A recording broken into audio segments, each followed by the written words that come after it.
Su sustancia está hecha de evocación, recuerdo, rememoración y de lo que toma del porvenir. Porque es una parte fundamental de nuestra identidad. Somos nuestra memoria. El programa de Lina que nos lleva de viva voz con los especialistas. Muy buenos días, esto es Radio INA. La Secretaría de Cultura y el Instituto Nacional de Antropología e Historia los invitan a acompañarnos en la emisión de la serie Somos Nuestra Memoria. Hoy contamos con la presencia de la doctora Yesenia Peña. Yo soy Salvador Rueda en la conducción. Muy buenos días, doctora. Hoy vamos a hablar con usted de un tema que para mi gusto son en realidad dos o más temas, que son discriminación y violencia de género. Bienvenida. Al contrario, muy buenos días, tengan todos y todas. Para mí un placer, Salvador, estar aquí contigo tomando compartir elementos de estas realidades que hoy en día se están cada vez más visibilizando para hacer un ejercicio de derechos humanos.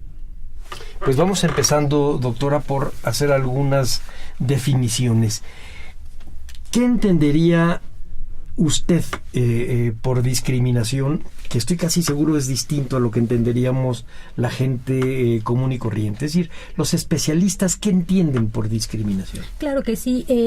La discriminación particularmente nos está hablando de formas de distinción que pueden generar desequilibrios, desigualdades, exclusiones, y estas formas de distinción pueden ser por raza, por grupo étnico, orientación sexual, preferencia, expresión de la identidad de género, sexo, por supuesto, entre otras tantas, religión, estado-nación, las pertenencias que tienen y que para el otro le causa un malestar porque considera que su mismidad, es decir, sus procesos identitarios en los que viven, son los válidos y que tiene todo el derecho de decir lo que no le gusta, no le agrada del otro y generar una forma de, como ya decíamos, de desigualdad, de exclusión, de incluso de violencia. Sí, y de descalificación. Así es. Déjame decirle al público que la doctora Yesenia Peña es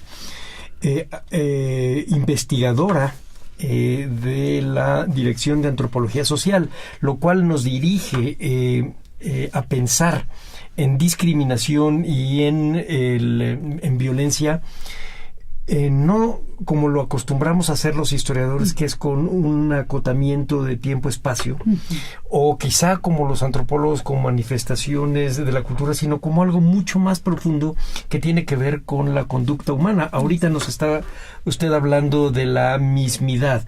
Yo recuerdo alguna vez, hace años, haber leído el malestar en la cultura de Freud, y hablaba él de, entre otras cosas, de que básicamente para la cultura occidental el cristianismo es un peso, porque sus preceptos son imposibles de cumplir, sobre todo aquel que dice amarás a tu prójimo como a ti mismo, porque va en contra de la construcción del yo. Precisamente la construcción del yo exactamente tiene que ver con no querer al prójimo como a ti mismo. Y de ahí viene discriminación y violencia en esta área mucho más profunda que simplemente una manifestación cultural. Claro que sí, es igualmente complejo. En Amazacoto es la Dirección de Antropología Física. Sí, y social, ¿verdad? Sí. Perdónenme. Y en ese tenor, justo uno de los elementos que tanto manejamos es cómo se potencializa la construcción biológica puenteada con las prácticas culturales, sociales y las representaciones de donde viene, para hacer un anclaje biosocial o biocultural.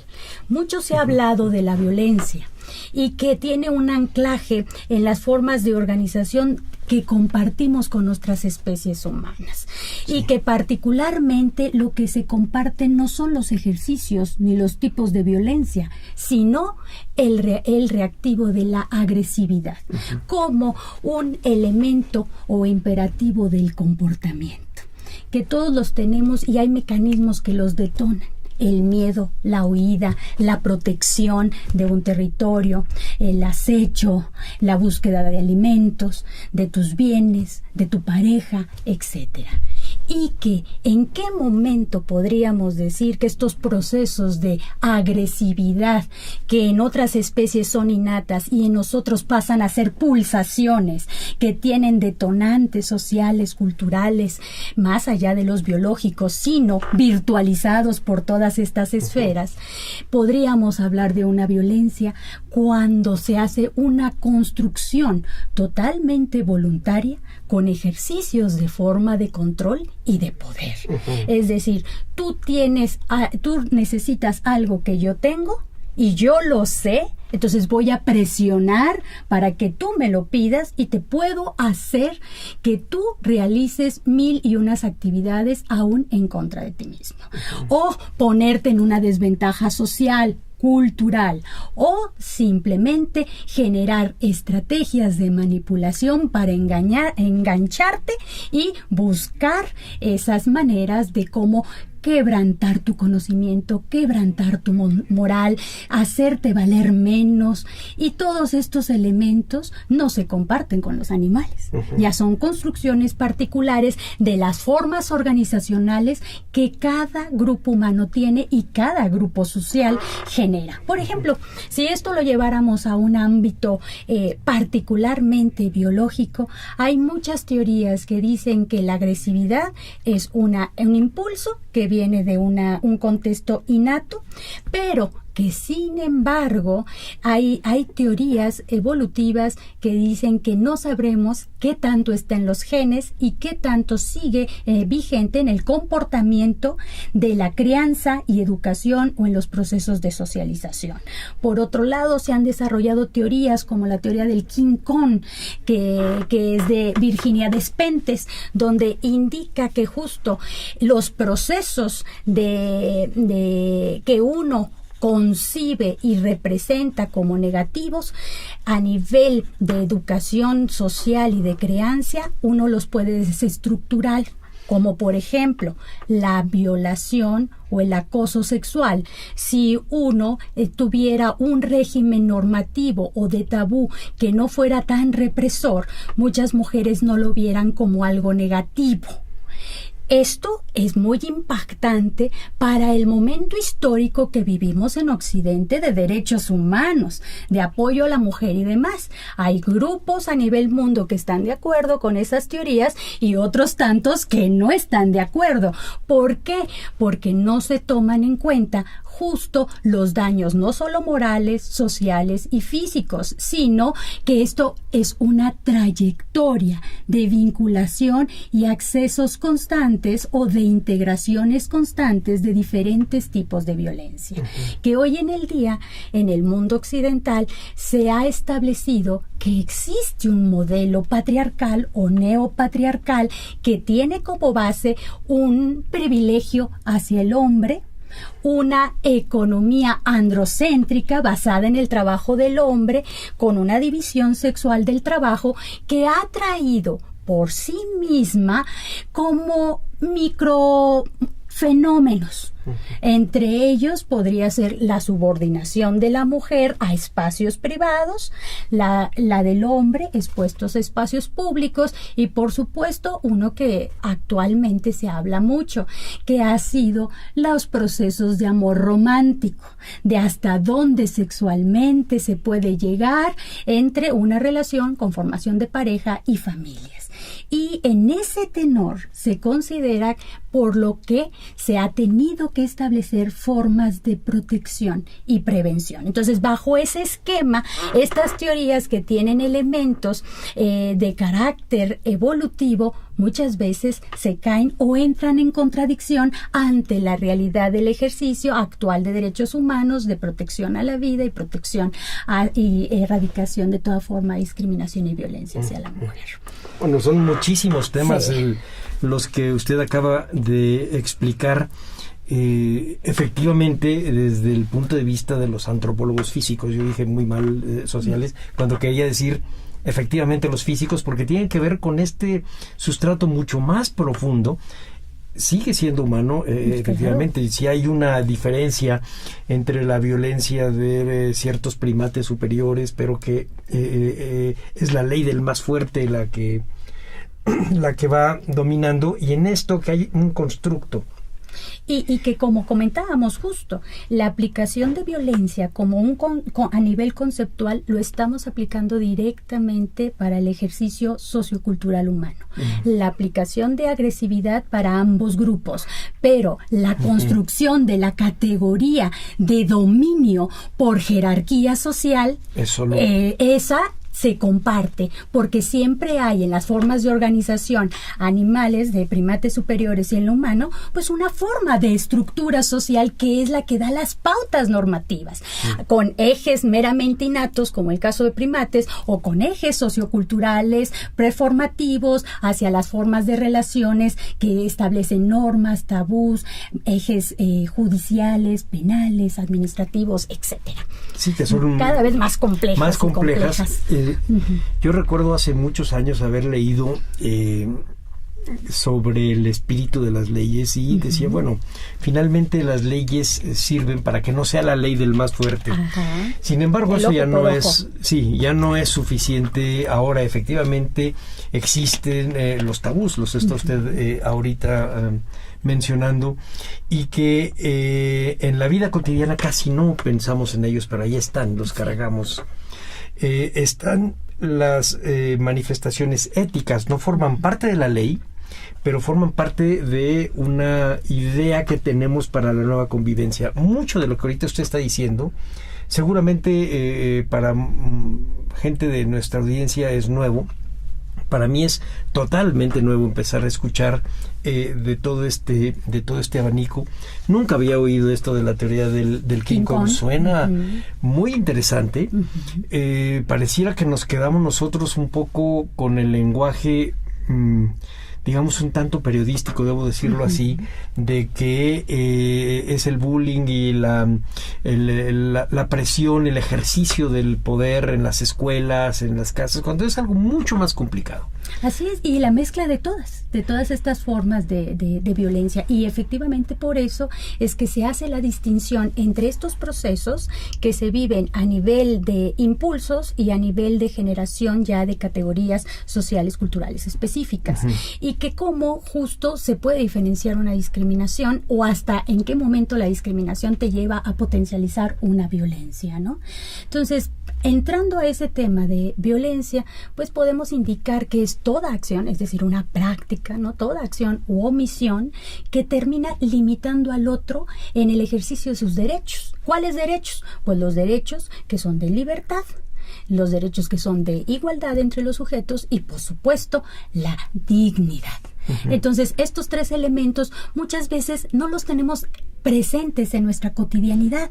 ¿Por qué? Porque si nuevamente partimos del eje de que existe un modelo patriarcal que tiene privilegios para un 50% de la humanidad y para el otro no, pues es obvio que las dos partes están normalizadas con una desigualdad estructural entre hombres y mujeres, y no las vamos a llevar a todas nuestras derivaciones de comportamientos sociales. Sí, claro. Pero ¿qué pasa cuando son otras particularidades culturales? Más allá de todas las que conocemos en Occidente, ¿verdad? Por ejemplo, otras particularidades simplemente las podemos tener aquí en México con nuestras poblaciones étnicas. Nuestras poblaciones étnicas, que desde épocas de la llegada de los españoles se hablaba que había tres grupos que eran como algo así como los desordenados, genéricos y sexuales. Y dices tú, ¿pero por qué existen esos? Sí, se hablaba de los huastecos, por ejemplo, se hablaba de los otomíes, y se hablaba de los mayas, cuyos comportamientos genéricos y sexuales excedían por mucho la construcción cultural, y entonces habría que controlarlos, reprimirlos y reubicarlos hacia ciertas prácticas. ¿A qué nos referimos? Procesos de poligamia, procesos de algunos le llaman sexos o géneros supernumerarios, es decir, no esta ejemplificación de binomio solo hombre y mujer, sino que te podría tener una connotación política, una connotación económica, pero no solamente de identificación biológica al momento del nacimiento, o podría ser una modificación a lo largo de su trayectoria de vida. Entre los grupos que hoy podemos hablar de eso, el más reconocido son en la zona juchiteca, pues los muxes. Ah, sí, claro. Así es, que estaríamos hablando específicamente de un esquema totalmente diferente. Imaginemos la forma de organización tan compleja para tener un tejido de sustento.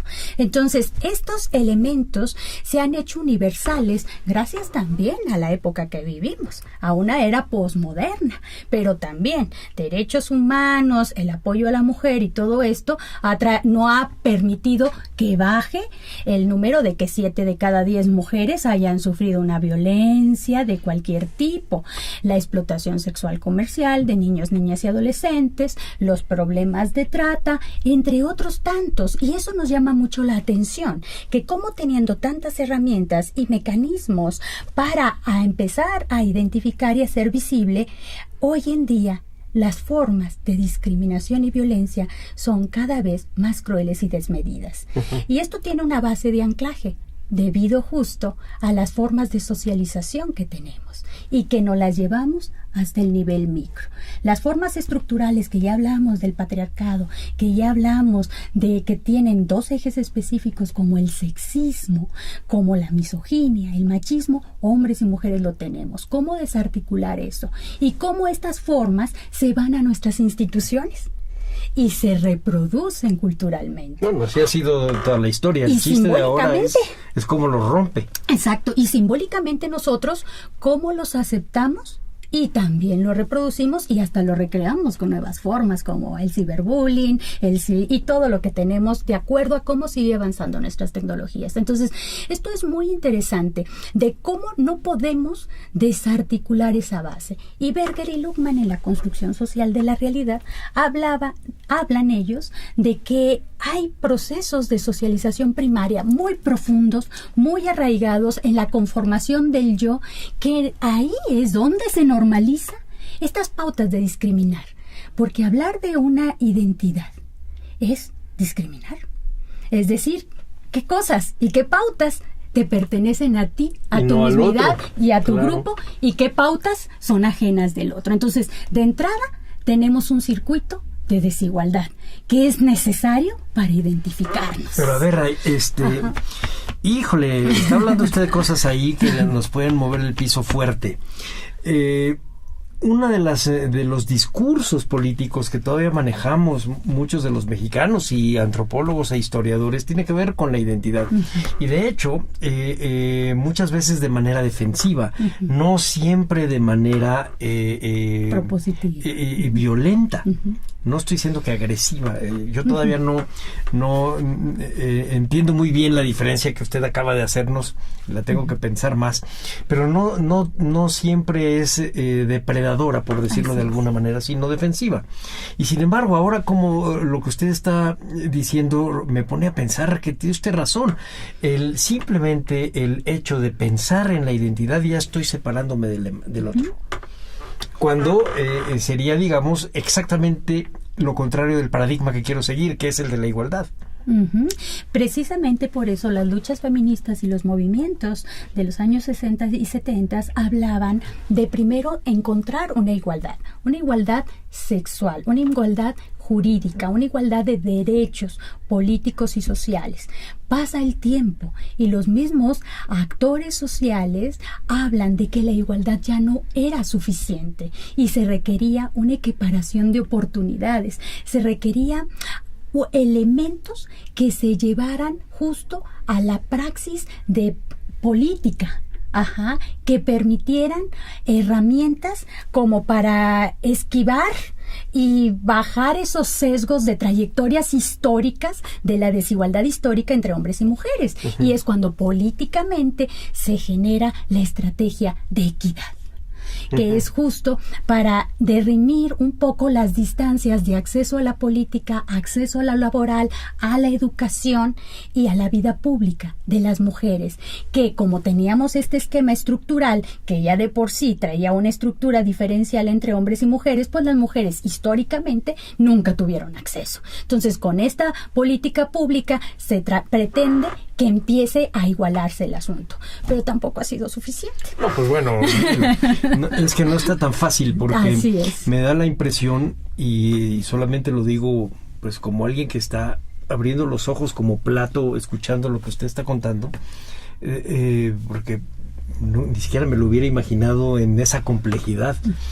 No, hay muchísimas instituciones que siguen ancladas en el pasado, en donde la discriminación sexual, que se supone sería la primera que tendríamos que ir liberando para poder liberar todas las demás, claro, sigue ahí, y además defendida por las mismas mujeres. O sea, estoy pensando en la posibilidad de que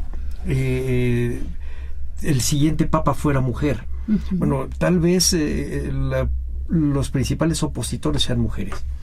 Eso pasó cuando hace unas semanas tuvimos un programa sobre la participación de la mujer en la Revolución Mexicana, y se hablaba del por qué fue tan tardía la firma de que hubiera derecho a voto por parte de las mujeres. Pero estaba hecho para finales del cardenismo. ¿Y por qué Cárdenas no lo firmó?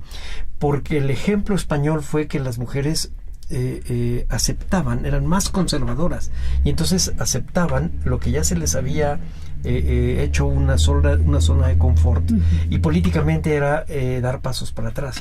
¿Cómo le hacemos ahora? Sí, dentro de esas realidades hay esquemas. Primero, el eje principal es informarnos para la toma de una conciencia, no solamente información. 2, tratar de desnaturalizar justo los procesos de desigualdad, discriminación y violencia, porque efectivamente hombres y mujeres tenemos esa semillita desde nuestra primera infancia, y es hasta nuestros procesos de alternación, experiencias límite o procesos de socialización secundaria, que ya depende de uno mismo, como dice justo Berger y Luckmann, cuando empezamos a cuestionarnos, ¿no? Oye, tengo un cuerpo sexuado, comunico, soy consciente de lo que comunico, ¿no? Mis prácticas van acorde a lo que me piden socialmente, no van, etcétera. Y entonces empezamos a organizarnos en términos éticos, en términos morales, en términos incluso de congruencia política, porque es asumir una situación política desde el momento en que tomo conciencia. Entonces tenemos ese problema, cómo desprogramarnos, desnaturalizar las violencias. El segundo elemento que tenemos es cómo identificarlas.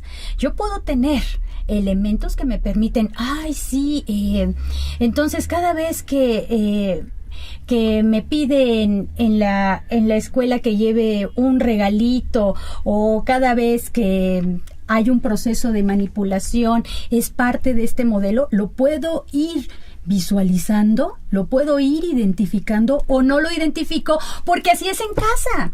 Y en casa me pueden meter mano, en casa me pueden denigrar, en casa me dicen que soy una tonta. Entonces lo veo en otros espacios como el escolar, lo veo en espacios espirituales, en otros, y se me normaliza y no lo identifico. Hay otros, visibilizar. Una vez que identifico que hay una violencia de género, una desigualdad o asimetría, ya que lo hago, lo tengo que hablar y exponer. Es que fíjate que mi tío me toca las piernas. Es que fíjate que en la escuela voy al baño y hay un amiguito que siempre está afuera y me besa. O sea, lo tengo que visualizar, tengo que tener una voz. El problema es la denuncia. El problema es que muchos de estos procesos sabemos perfectamente la edad de ciertas vulnerabilidades por asimetría corporal, asimetría erótica, asimetría en la experiencia emocional y asimetría económica y de necesidades. Pero le voy a decir algo, digamos de una manera crítica.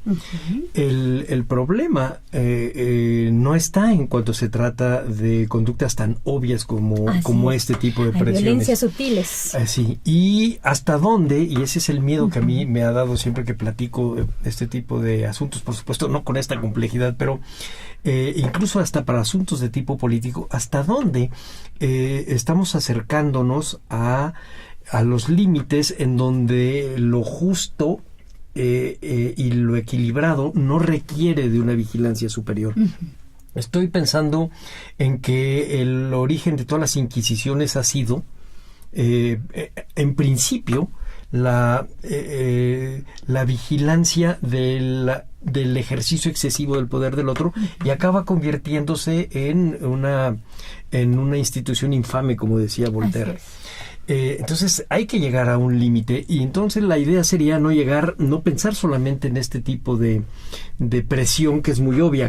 ¿Cuál sería la presión sutil? Claro que sí. Se habla justo, si las violencias que conocemos y que se han tipificado, que es la física, la violencia económica, la emocional o psicológica, la verbal e incluso el abandono, hay otras violencias sutiles que no se han tipificado. Estas se han tipificado para el manejo administrativo y jurídico, pero existen las coerciones sexuales. Si vamos para coerción genérica normal, el repegón, la machaca, el calentamiento en el metro, todos estos elementos, pero también hay... Nunca había oído de la machaca. Sí, pero también está la sexista, ¿no? Que constantemente te está denigrando en tus conocimientos, en tus maneras, por ser hombre o ser mujer, por ser niño o incluso por ser homosexual. Sí. Es decir, todas las implicaciones que tuvieran que ver hacia una violencia de la mujer, de lo femenino o de la infancia, donde el actor social no es el hombre adulto y capaz, que es el que se le da al sistema, es donde se reproduce. Por eso la violencia de género se ha visibilizado más en las mujeres, pero igual la presentan los hombres. Así, por supuesto. Y hay micromachismos y hay microviolencias. Otras violencias sutiles son las violencias simbólicas, desde la música que tú escuchas, y 15 años tenía Martina cuando su amor me entregó y es traicionera, hasta te voy a pegar con una penca de nopal. Entonces, puede ser todo o puede ser nada. ¿Y de qué depende? Justo de cómo nosotros estamos internalizando y desprogramando esto que se ha puesto como parte del paradigma de la guerra de los sexos, parte del paradigma natural de la convivencia entre hombres y mujeres, y cómo se ha llevado al extremo.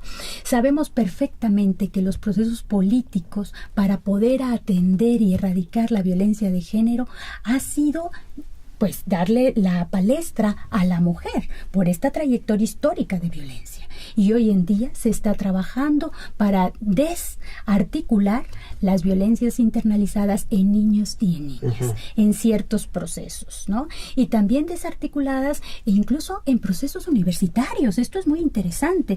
Con estas han surgido movimientos específicos de hombres y mujeres, estudiantes universitarios, con estas paredes de las vergüenzas, donde exhiben a profesores, maestros que han generado algún tipo de abuso y violencia de género, por ejemplo. Son acciones. Las otras acciones que se han generado son organizaciones civiles que, gracias a las presiones y formas de organización, pues tenemos las alertas de género, tenemos ciertos observatorios y también pues tenemos el trabajo de defensorías de derechos humanos. Y ya en el gremio con nosotros lo que tenemos son ciertas actuaciones en las áreas de peritaje antropológico para lo que tiene que ver con violencia de género, para lo que tiene que ver también con feminicidio, desaparición forzada, entre otros casos. Pero, digamos, para que podamos entendernos, yo sé que existe una diferencia entre matar a una mujer y un feminicidio. ¿Cuál sería en términos de un peritaje? En términos de un peritaje se habla de que la diferencia entre homicidio y feminicidio son justo las razones de género. La primera es que el sujeto pasivo sea una mujer. La segunda es que justo las formas de agresión sean desmedidas, que eso es a criterio del juez, desmedidas en cuanto a violencia. En todos los casos hay presencias de abusos sexuales. En todos. Ahí es donde tengo mi duda. En todos. Porque, ¿qué cree? En todos. Yo he conocido casos en donde efectivamente es feminicidio, pero la homicida es mujer. Ah, claro. Y entonces Ojo, ahí es el donde- actor activo puede ser una mujer. Sí. El feminicidio lo puede fomentar una mujer, y de hecho, en términos de actuación, el sujeto pasivo puede ser una mujer transexual. Porque Oh. finalmente, en términos legales, es mujer. Sí, claro. Entonces, el feminicidio puede ser un feminicidio que el sujeto activo puede ser mujer o hombre, pero obviamente se ha documentado más el de hombres. Y en términos de víctima, puede ser una mujer o una mujer transexual, porque en términos legales es mujer. Sí, claro. Efectivamente. Sin embargo, sigue el debate en áreas de lo que nosotros podríamos llamar de avanzada, donde se habla que el feminicidio en mujer trans se tiene que hablar como transfeminicidio y no como feminicidio, porque existen justo elementos disruptores al interior de los propios grupos, donde existen conflictos, ¿no? De que los procesos de trayectoria histórica de la violencia, de la construcción y conformación de la guerra de sexos, que no es lo mismo que se ha vivido como hombre y crece y posteriormente hace el cambio de la congruencia sexogenérica a lo que se ha vivido desde que se es niña, mujer y crece, ya normalizando ciertos ejes. Sí. Siempre ha habido esa crítica. No, y además yo entiendo muy bien lo que usted está queriendo decir. Nada más me quedaría con una duda antes de hacer un corte de que estamos llegando a la mitad del programa. Cada vez se hace más complejo el lenguaje técnico en términos de la transexualidad, expresiones de todo, de género. Efectivamente. Y sin embargo no se vuelven cotidianas, y para desnaturalizar, que es lo que usted me está mencionando, requerimos que se bajen un poco. Así es. Probablemente haya que empezar con el lenguaje. Así es. Uno de los principales ejes en políticas públicas es justo desexualizar el lenguaje. Pero desexualizar el lenguaje no es lo mismo que quitar género. No, sino que más bien es trabajar los elementos que puedan tener una connotación sexista. Está bien. Que ponga y disminuya. Sin embargo, todas estas nuevas clasificaciones que surgen, tanto en los ámbitos de las formas de organización social como en los ámbitos sociojurídicos y antropológicos incluso, son formas para nombrar en espacios específicos. Es decir, yo al de afuera no le puedo quitar su derecho de autonombrarse. Entonces, aparecen denominaciones como queers, lo trans, de disgregaciones de conceptos, y en lo jurídico aparecen conceptos que le sean útil al lenguaje en la praxis del abogado y de los peritos que van a trabajar. Entonces, efectivamente, tendremos que, dentro de estas misturas, cómo llegar a dar una información donde el sujeto no termina confundiéndose más, sino sabiendo los mínimos elementos para poder acudir en un caso necesario o poder hacer nuevamente, desnaturalizar y hacer explícita, identificar y visibilizar la condición y saber a dónde acudir.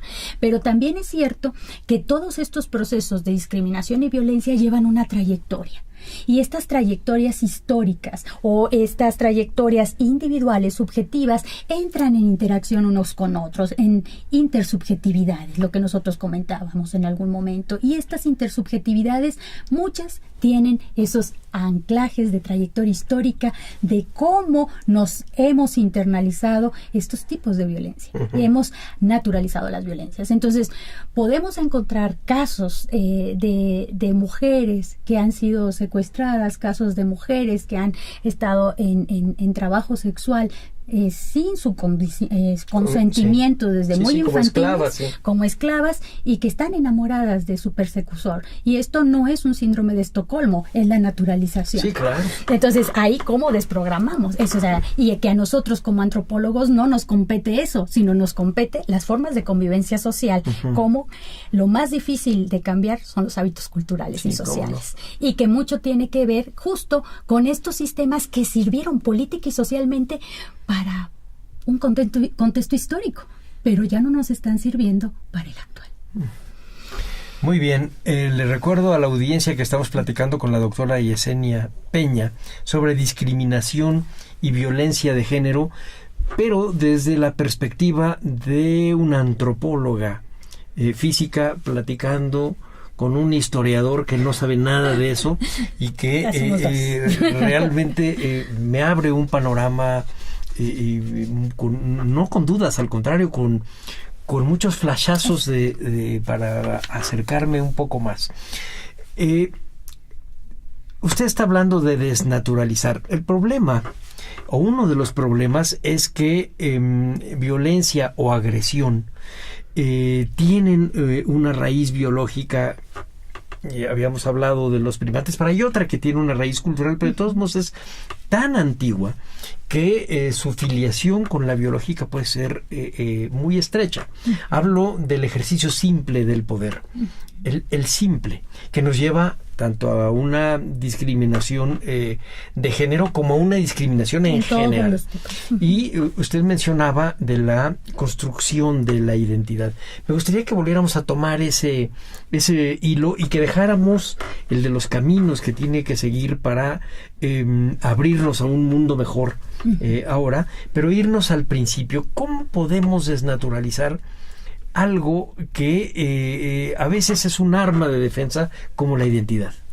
Claro que sí. Bueno, el problema aquí es que las identidades, las etiquetas sociales y los rasgos que nos permiten primero identificarnos y después generar identidades, y que hoy en día ya estamos hablando de una serie de atributos que no necesariamente generan identidades, es decir, un código que compartimos, sentirnos cómodos, parte de un grupo, etcétera, pues tiene muchas reminiscencias y depende de cada grupo cultural y social. En el caso que nos está competiendo en este momento, que es nuestro grupo, pues ha habido transformaciones, pero eso no quiere decir que se haya desestabilizado el sistema. Transformaciones como, por ejemplo, que un sistema binario, sexo-género, que ha dado sentido de personalidad jurídica a los mexicanos, que ha sido el de ser hombre y ser mujer, para ser ciudadanos desde pequeños. Eso no ha cambiado. Lo que ha cambiado es la denominación. Ahora se dice género, pero realmente sigue teniendo una base biológica que sigue siendo inscrita, ¿no?, en tu registro, y de tanto civil como médico, de quien lo está visualizando. Posteriormente viene una posibilidad de que tú con tu conciencia, tú con tu construcción identitaria ya establecida y tu congruencia política, decides si quiero este género y esta expresión sexogenérica, me quedo como estoy o quiero trascender. Entonces, la implicación de las identidades en estos contextos, donde ya está un sujeto normal, ideal, por supuesto que trae conflicto. El primer eje va a ser el conflicto, ¿no? Las formas en cómo el otro te va a ver, identifica. Bueno, hasta en la familia, o sea, la aceptación de un padre a que su hijo sea homosexual o transexual, o su hija sea homosexual y transexual, no debe ser tan sencillo para la mayor parte de la gente. Lo mismo pasa con la expresión del rol de género. Sin necesidad de meternos al atributo de una identidad sexual, nos podemos quedar simplemente con el atributo de género de la expresión, y pues muchas mujeres, niñas y niños, hombres, no están de acuerdo con los roles que se les asignan. Sí, claro. Y sin embargo no dejan de ser hombres y mujeres. Y desde ahí ¿Sí es? Claro, tiene razón. Y entonces en esas construcciones del estar de acuerdo o no, es decir, de todas las instituciones que te van normalizando, de todas las instituciones que te van socializando hacia un patrón ideal, y tú pues tuerces el camino de alguna manera, es donde todo mundo puede hacer coerción para que nuevamente agarres ese elemento. Una cuestión intergeneracional clásica son nuestras madres y abuelas, sobre todo de nosotros, que en mi caso, que nacimos en los años 70, donde eran superfamilias. Se dedicaban año con año a parir. Esa era su función y su rol asignado, y por muchas aceptado, porque no había mayor opción económica, política, de entrar al medio de cultura, educación, etcétera. Al paso del tiempo ha cambiado. hay ciertas opciones y la mayoría de las mujeres actuales no lo identifican como su único rol genérico para decirse mujer y estar aquí. Y la paternidad y el ser proveedor, muchos hombres ya no lo están identificando como su rol base. Claro. Entonces esto habla de cambios, pero no habla de que se haya desestabilizado el sistema, sino se habla de una carga económica al sistema, porque la función extraordinaria que estaba cumpliendo la mujer de ser cuidadora, de poder atender a la familia, ya no le está cubriendo, y ese era un recurso económico que el Estado contaba con ello para tener una estabilidad. Ahora la mujer ya sale, cumple otras funciones y tiene que reacomodarse las fórmulas de aparejamiento entre hombres o mujeres, o entre las nuevas formas de diversidad de aparejamiento y entre las nuevas formas de familias diversas y familias que han sido tradicionalmente aceptadas como hombres y mujeres. Pero, doctora, ¿hasta dónde eso es realmente una revolución mental y hasta dónde es solamente un reajuste en los roles sociales y un reajuste de la misma sociedad que solamente acepta otro tipo, y perdón que lo diga así, de fuerza de trabajo? Es decir, usted nació en los 70, pero yo nací en los 50 y la diferencia tampoco es tanta. Es decir, mi mamá tuvo 12 hijos, yo fui el más grande. Pero la diferencia entre la manera de ser mía, que soy el más grande, y mi hermana menor, que es de mediados de los 70, sí es totalmente distinta. Por ejemplo, a ella no le costó trabajo pensarse ya como un agente que participaba de la fuerza laboral. En cambio, mi hermana mayor, la que sigue de mí, le costó mucho trabajo convencer que tenía que ser un abogado. Está bien, pero creo que es solamente un ajuste en hasta dónde hay que hacerlo una revolución. Es que de otro modo no desnaturalizamos nada. Era lo que comentábamos, son pequeños cambios, pero no hay una transformación de fondo. De hecho, las generaciones de los 60s y 70s, pero que estaban posicionadas políticamente, tenían una meta de transformar la estructura social, para romper estas pautas de desigualdad y normalización del ejercicio sexual del trabajo, político y todos estos elementos. ¿Qué pasa? Que se pierden en el tiempo. Se logran algunos cambios, pero el sistema se mantiene. Mismo, sí. ¿Qué pasa con las generaciones que siguen?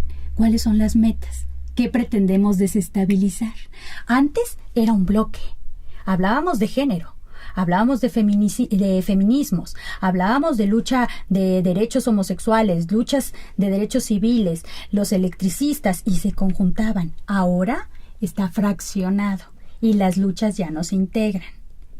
Entonces, efectivamente, se han modificado los procesos políticos, se han modificado las formas de conciencia y se han llevado también los elementos de cooptación por el Estado. Un Estado que constantemente está viviendo conflictos con su población, identifica los elementos y los incluye. Y uno de los elementos que se ha identificado y que todo mundo lo tiene presente es la inclusión del género y la perspectiva de género a nivel institucional para tratar de equilibrar la balanza. ¿Qué impacto trae esto para los que son y las que somos feministas, los que son radicales, los que son anarquistas? Dicen, se perdió el movimiento. Para los que están de acuerdo y adquieren privilegios, dicen, no, el movimiento sigue y estamos en la cuarta, quinta oleada y demás, y se tiene que ir transformando de acuerdo a las necesidades. Lo mismo pasa con lucha homosexual, lo mismo pasa con todos estos elementos. Entonces, es parte del parteaguas. Díaz Polanco hablaba de que estos sistemas que se dan en la etapa capital neoliberal están generando un universalismo. Muchos derechos humanos, mucha diversidad en todos los ámbitos, pero no ha habido una transformación de fondo que desnormalice y traiga la real equidad para limitar las desigualdades. Yo creo que tiene razón. Pero, sin embargo, también lo que dice es que estas transformaciones posmodernas han traído también cambios en los sujetos sociales, construcción de nuevos actores sociales, donde hay una especie de etnofagia en todos los sentidos, es decir, las construcciones identitarias que son operativas para el Estado crecen, las que no son operativas se degluten, se transforman, se integran, como en todo el proceso histórico. Pero eso siempre ha pasado, por eso, claro. como en todo el proceso histórico. Sin embargo, genera un conjunto de contradicciones que no se veían en otras generaciones y que hoy se empiezan a ver. Sujetos que con cierta congruencia de género a nivel político y demás comulgan con sujetos que no tienen esa congruencia para un fin político específico, por ejemplo. Con pues, cuestiones como que ciertos grupos de izquierda se unen con la derecha por un fin político, pero no para el desarrollo de estas formas de convivencia, ¿no? Entre otras, elementos contradictorios que están surgiendo y que en otras épocas como la tuya o los que estuvieron en los 60, 70, ni por aquí se hubieran ocurrido. Pero en este momento sí, porque justo este avance de conformación identitaria trae nuevos elementos a cuestionar. Uno de ellos es, ya no te nombres hombre, ya no te nombres mujer, ni homosexual, ni heterosexual, solo somos personas. El problema es que al ser así, la realidad no se diluyen los movimientos que políticamente se necesitan para seguir avanzando para otros fines, pero la realidad sigue ahí establecida en la desigualdad. Entonces, ¿qué mecanismos requerimos? Muchísimos. Necesitamos elementos para una nueva conformación. La de aquellas épocas fue una conformación basada en una cuestión, pues, económico-política, marxista. ¿Ahorita cuál es? Todos queremos privilegios. ¿Y si uno de los privilegios es discriminar? ¿Cómo le hacemos para reconstruir esas realidades? Y si está basada, como comentábamos, en la base de la integración de las identidades, entonces ese conflicto va a estar siempre. Claro, nos regresa además a un asunto que es lo que Einstein decía que era el elemento infantil del ser humano. Yo estoy pensando, por ejemplo, los problemas que pasan las minorías en los Estados Unidos ahora. El derecho a discriminar por parte de los blancos, por ejemplo, se convierte en un nacionalismo totalmente ramplón y dio 50 pasos para atrás. ¿Cómo le haces cuando la historia, cuando crees que está llegando a algo muy bueno, de repente tienes pasos para atrás? Una caída. ¿Cómo le haces para eso? Exacto. Y esto es una tarea de todos, pero todos en un sentido real de la palabra. Pero es que hay que reinventar al ser humano, doctora. Es que se habla ya también de cuestiones de lo poshumano, ¿no? O sea, y cómo justo la tecnología está reinventando y las formas de comunicación tan acelerada y contemporánea están tendiendo otras maneras vigentes de construcción identitaria y de construcción de lenguajes y espacios donde incluso el ser humano se siente más cómodo que al estar en contacto con otros. Y esto, bueno, claro. ¿Querías una reevolución? No necesitas lo decirlo, vamos a encontrar. Yo lo veo en mis hijos. Exactamente, lo vamos a encontrar ahí y las distancias generacionales no lo hacen, no lo permiten ver. Y precisamente por todo eso fue justo que se genera, gracias a la lucha de las feministas y de muchas gentes, la situación de ver con una perspectiva de género. Pero también el Estado lo empieza a ver y se logra dentro de la lucha incluirlo. Y se ha incluido una política de transversalización de la perspectiva de género. Pero de ahí a que dejemos de ser nada más una suma de cuántas mujeres ya entran a trabajar, cuántas mujeres, cómo está su economía, cuántas mujeres ya trabajan, a cambiar las reglas del juego en la cotidianidad, estamos todavía muy lejos. No, sí, me imagino. Es que sí hay que reinventar muchas cosas desde niños, desde las familias y desde los chiquitos en las escuelas. Yo pienso que el asunto de haber señalado la existencia del bullying en las escuelas es más importante de lo que uno piensa, porque sí le hace consciente a los niños de algo que era natural, y ahí lo desnaturaliza. Exacto. Hasta donde se puede. Acabamos de ver noticias de escuelas, de muchachos de escuelas, digamos, de paga, ricos, que se acaban de pelear por un ejercicio de poder que ha estado reprimido dentro de los salones. Nada más salen y acaban volviéndose otra vez unos salvajes. Es que ese es uno de los problemas, hablar cómo. No solamente es este contexto macro que hemos estado comentando y este contexto de instituciones, sino de hablar de situaciones específicas. La escuela como un ente de situación específica, ¿no? Lo laboral con el mobbing como un ente de situación específica. Y así irnos con esto. Y donde las cuestiones de violencia y agresión no necesariamente son las mismas. Acá hablamos entre profesores y alumnos, entre alumnos, del alumno al profesor, porque también en contextos de violencia social, sobre todo en el norte, que ya tienes un poder y una jerarquía porque formas parte de un grupo ilícito o X, tú ejerces poder y los que están contigo se sienten protegidos, que son otros grupos de alumnos. Sí, sí. Entonces la cosa se complejiza. Y si a eso le metes tecnología con el ciberbullying, y si a eso le metes diversidad sexual, y si a eso le metes discapacidad, estamos hablando de que aunque ya tengamos poblaciones específicas identificadas donde el Estado está tratando de hacer un equilibrio, siguen surgiendo poblaciones vulnerables gracias a esta estructura de desigualdad. Claro, y además no solamente para el Estado, pensando por ejemplo el Estado mexicano, cuando se mete uno a los espacios digitales y encuentras que puedes hacer ciberbullying de España a México y donde trasciendes esto, ¿cómo lo han trabajado ustedes? Pues mira, a mí no me ha tocado ningún caso de esos, me ha tocado los de pornografía infantil en comunidad étnica. Ajá. Yo te voy a decir que nosotros vivimos en una orilla de México que es un pueblo en Michoacán. Bueno, te metes a la máquina y yo estaba con mi hija y aparece una niña en España, una niña de unos 8 o 9 años en España, ofreciendo favores sexuales a México y a donde cae. O sea, realmente los espacios digitales están haciendo obsoletos incluso a los estados.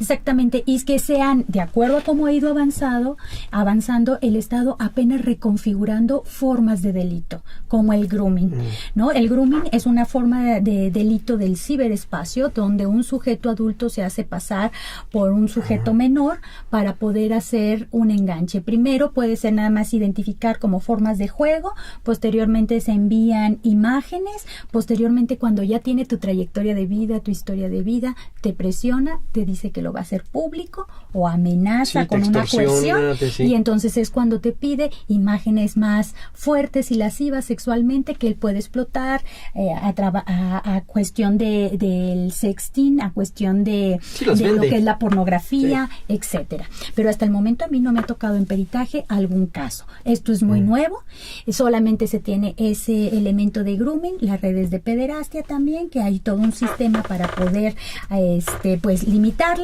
Y bueno, y el sexting, que te digo que esto es una agresión que se da entre chavos menores de edad, que ahorita yo soy tu novia, me enojo contigo y nos grabamos teniendo algún contacto erótico y al rato ya estoy exhibida y todo el mundo acude a mí. Entonces te echa a perder tu vida individual en términos de colectividad social.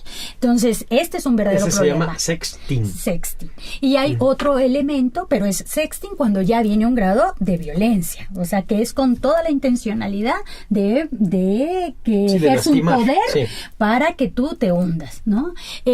Otros de los elementos que tenemos aquí, siempre revestidos constantemente, aparte de estas violencias cibernéticas, son en realidad que se han pensado solo para nivel infantil. Y lo que comentábamos, ¿no? En la cuestión universitaria se presentan muy duro porque hay contextos donde en básico pues muchos hacen ejercicio de esas violencias de género sexistas por la relación maestro-alumno, entre otros casos. Tenemos como referencia clásica, pues, las facultades de Derecho, donde la mujer tiene que ir vestida de ciertas características a nivel institucional. No sé si algún día te ha tocado ir a las procuradurías o demás, cómo visten las mujeres, los ejercicios, ahí se ven los estereotipos claramente, la reproducción de ciertos estereotipos que van de la mano con los roles de género más tipificados y tradicionales y que tienen que ver, obviamente, con unas bases de desigualdades ahí,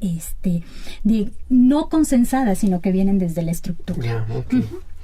Pero bueno, entonces, hasta ahora, como antes, la violencia y la discriminación tienen un antídoto que es el mismo de siempre: denuncia, primero educación, en la escuela, en tu casa, denuncia y usar los mismos herramientas con las que te están extorsionando, que es información. Exacto. Y abrirlo. Es desnaturalizar, es precisamente identificar, visibilizar y posteriormente ver qué tipo de acción se podría desarrollar. Sí, y en la denuncia yo recuerdo, por eso te digo que la clave sigue siendo la misma de siempre. Hace muchos años Leonardo Sciascia hablaba de cómo poder combatir al fascismo, porque si el fascismo no es una etapa en la historia de Italia de los años 30 y 40, el fascismo sigue existiendo. Y la única manera es hacer que los responsables de los actos tengan nombres y apellidos. Así es. No hay otro modo. Así es. Precisamente por eso se habla que cuando son en términos institucionales o con servidores públicos, se habla de una violación de derechos humanos. Y cuando es entre particulares, de especificidades de delitos, ¿no? Y pues dentro del INAH tenemos muchos especialistas que han trabajado estos temas, ¿no? Tenemos a Paloma Escalante, que ha trabajado justo la violencia. Tenemos a esta también a Marta Rebeca Herrera, que ha trabajado principalmente violencia en el noviazgo. Tenemos también varios libros. Tenemos el libro de discriminación y violencia en grupos en situación de vulnerabilidad.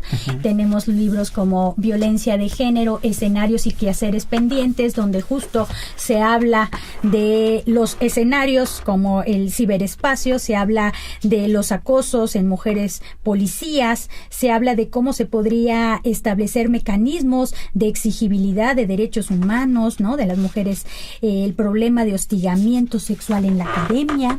Incluso se habla de la violencia, cuerpo y masculinidades en ámbitos también masculinos, ¿no? Cómo te presionan para que seas hombre, ¿no? En ámbitos donde ya se esperaría que tú ejercieras el poder de tu masculinidad privilegiada y hegemónica, ¿no? Y qué pasa cuando te enfrentas con otros hombres que están desnaturalizando su privilegio hegemónico. ¿Y qué pasa con otros que te ven como traidor? Sí, exactamente, claro. Que te ven como traidor. También tenemos muchos trabajos que se han realizado por otros compañeros antropólogos, como que trabajan la trata, que trabajan justo la construcción de estos luchadores exóticos, ¿no? Cuando rompen los binomios y ciertas figuras o estereotipos, se hace una crítica o una sátira de ellos, y que también puede ser un ejercicio de normalización de lo que se quiere quitar. Sí, por supuesto. Yo me acuerdo en el cine y en el teatro, cuando menos en México, hasta antes de los años 70, el que saliera un personaje homosexual era parte de lo cómico, era la comedia. Y por supuesto era denigrarlo. Y trabajar mucho actualmente, lo que se está trabajando mucho justo para desnaturalizar, es trabajar la violencia simbólica a través de los medios de comunicación, identificarla en las canciones, identificarla incluso, ha habido algunos casos y algunas reflexiones muy interesantes de cómo la estética puede ayudar a desnaturalizar esto. Cómo el arte nos puede ayudar. El arte. El arte. A través de estos elementos. Y bueno, también por ahí saber e informar que dentro del INAH tenemos la revista de estudios de antropología sexual, que constantemente trabajamos este eje sexo-sexualidad. Me estás enseñando ahorita el número 7 del volumen 1, primera época, que es decir, acaba de realmente de aparecer. Exactamente. Esta publicación, que es muy importante que se difunda. Tiene, por ejemplo, estoy viendo al azar, sexo, pecado y delito, la violación sexual a través del Código Penal, bandas feminicidas, diferencia sexual, sexualidad y ejercicio sexual, entre dichos y trazos infantiles, es decir, hacen análisis de esta parte que normalmente no la vivimos cotidianamente, pero la cargamos como algo natural que no debe ser, porque implica un ejercicio desequilibrado. Exacto, de poder. Del poder. Bueno, todos los ejercicios del poder son desequilibrados, pero me refiero de la relación humana. Sí. Es un ejercicio desequilibrado de la relación, y que eso es lo que hay que equilibrar. Y que muchas veces en la construcción ideal del ser humano, del deber ser, nunca se planteó un análisis crítico subjetivo de las emociones y el impacto que podía tener las formas de socialización familiar, espiritual y educativa, y que hoy en día a las nuevas generaciones se les está planteando como una manera de reflexividad ante su vida, y esto también te posiciona en otro tipo de actor. Hay que ver las generaciones cómo van a hacer esta crítica y esta reflexión, los millennium, como les llaman, porque están muy claros de que existen estas desigualdades y están buscando mecanismos pues para hacer valer no solo sus derechos, sino sus nuevas formas de vida fuera de estos constructos médicos, legales o jurídicos, administrativos que nosotros tenemos. Pero si entonces, aunque ya sea un autor viejito y en muchos casos pues desacreditado, tienen que acercarse los jóvenes a leer otra vez a Foucault, claro, que no descubran el hilo negro. No solo eso, yo recuerdo en sus discursos sobre la sexualidad, tiene un pequeño ensayo en donde dice que va a Japón y da un discurso de la sexualidad. Claro, él ha estudiado la historia de la sexualidad en Francia, y resulta que los muchachos japoneses entienden la sexualidad de una manera totalmente distinta. Para ellos tiene que ver con el placer, y para los occidentales tiene que ver con los lenguajes médicos. Entonces, cuando se da cuenta de eso, dice, aquí hay algo que necesitamos quebrantar. Ya no le dio tiempo, pero yo creo que es parte de esta corriente. Hay que retomar nuevamente, cuando menos, estos estudios sobre la sexualidad y la locura. Exactamente, el postestructuralismo, que es básico, y dentro de las áreas de antropología física, muchos de los que han trabajado también estas vertientes, pues está Javier Lizárraga, por supuesto, José Luis Vera, que ha trabajado procesos de agresión y violencia, Axel Baños, entre otros tantos, que justo plantean estas hipótesis de lo biocultural al introducirnos a estas realidades. Y también de pequeñas violencias que se sufren, o microviolencias que se sufren cuando se es población específica o políticamente identificada como población con VIH, población con condición discapacitante, etcétera. Y bueno, son parte de los elementos y de los investigadores que el INA ha desarrollado con proyectos específicos para seguir avanzando en temas de discriminación y violencia. Pues realmente para mí ha sido una sorpresa, y me da muchísimo gusto ver que los antropólogos físicos y los antropólogos sociales que están ligados a esta línea de la antropología física se meten en este tipo de problemas y lo difunden, porque de otro modo iba a quedar ahí como quizá como un pegote raro académico, y esto tiene que ser de una práctica cultural diaria. Integral. Pues, doctora Peña, yo le doy las gracias por esta entrevista. Realmente para mí ha sido una gran sorpresa y se la agradezco mucho. A nombre de Radio INA doy por terminada esta emisión, que fue posible por la generosa participación de la doctora Yesenia Peña, y ahora sí lo diré bien, de la Dirección de Antropología Física. Gracias a nuestros escuchas por su atención. Les sugerimos consultar más de nuestra producción a través de www.radio.ina.gov.mx. En la realización, la Dirección de Medios de Comunicación a través de la Subdirección de Radio INA con Gabriela Marentes al frente. En la producción, Evanibaldo Morales. En los controles técnicos y edición, Joel Cuautle. Yo soy Salvador Rueda. Hasta la próxima. Las opiniones y comentarios aquí expresados son de entera responsabilidad de quienes proporcionan la información y no representan necesariamente las opiniones de Radio INA ni comprometen el pensamiento editorial del Instituto Nacional de Antropología e Historia.